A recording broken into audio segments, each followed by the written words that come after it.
We had a conversation about your spine, and we did a spine fusion for you. When did we do that fusion for you?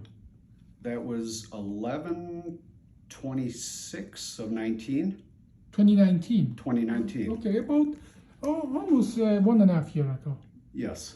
What were your symptoms before that, and how did the surgery improve it? Severe low back pain that radiated all the way down my left leg and sometimes into my right leg. Okay. The pain has decreased significantly.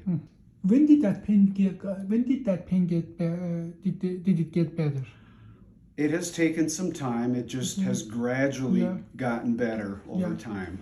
But that wasn't your only problem. You know, along the way we noticed that you have sacroiliac joint problem and pain. And this is the statistic. We know that if you had any kind of spine surgery and fusion especially, if you have again back problem, 43% of the time, we know it because that's what the study says, is the problem not spine anymore, it's sacroiliac joint. I remember early on before you fixed the right SI joint that we looked at the imaging and you showed me where the left was also an issue at that time, and you told me that more than likely I would have to have that repaired as well. Yeah, generally we consider that at least in my patient population, it's about 50-50%. That, you know, half of the people that we have to go and fix the other side as well. And our diagnostic actually proved that the problem was both sides.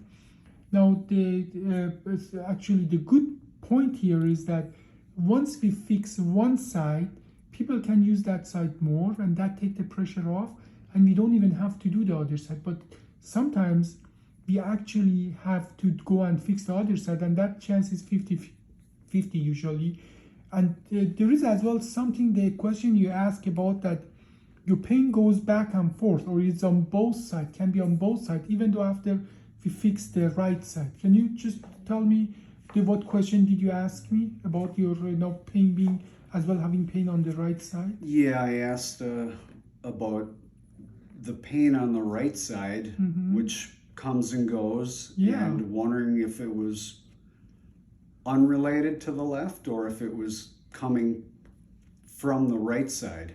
Yeah, and your question was as well, you know, that is it maybe even related to the bottom disc? Yes. Okay. Now, and these are all valid and important questions. Lots of people have these questions.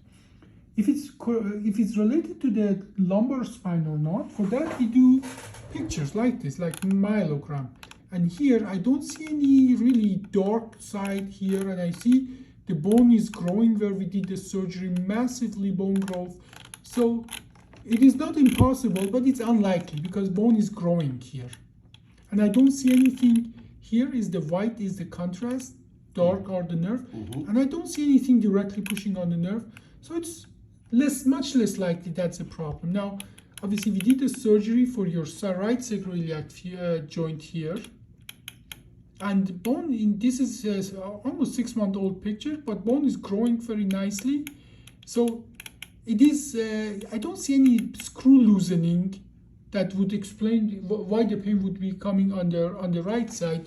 But we know that is nothing unusual about if you have a sacroiliac joint, that the pain goes from one side to another side. And you have two of the joint, they're very close to each other, and based on which side is more painful, you're going to just shift your weight on the other side, and certainly that would become painful. And the way I can explain it to many patients is that, you know, like I myself have a problem, broken ankle on the left side, but most of the time my pain is on the right side because that is the side I prefer and use more. And that's sort of a natural process.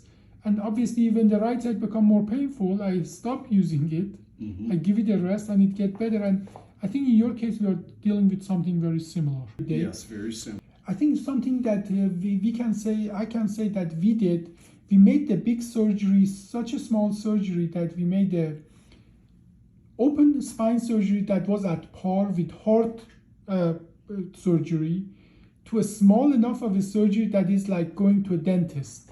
So you will never stop going to dentist, meaning that, you know, even until the end of your days, you are going to just make sure that you have a good apparatus to eat. And my hope is that, even with technology advancing enough, we make fixing a spine problem as the big surgery, small surgery that is going to be nothing more than maintenance for your spine, many times without this surgery, but sometimes with a minimal invasive surgery, so that we can keep you independent and keep you going. And that is the goal of our part of the spine surgery.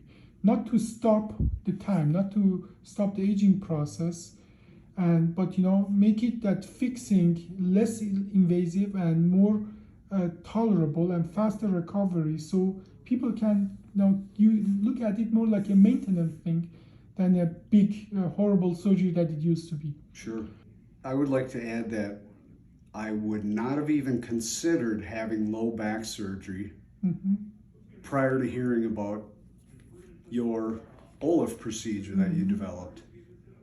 And I'm very pleased that I had that done. It has made a very positive difference in my life. Thank you, I appreciate that. And I feel that many of my patients as well reflect that they're scared from spine surgery for good reason, because open old-fashioned spine surgery truly is at par in like opening your heart and doing a heart surgery. That is as dangerous as that, or taking your kidneys out. Whereas the way we do the surgery, we reduce the risk to a point that is, in many cases, it is like a small procedure rather than a big surgery. With the technology, we could achieve that. Well, thank you so much for this interview. I appreciate that. You're welcome.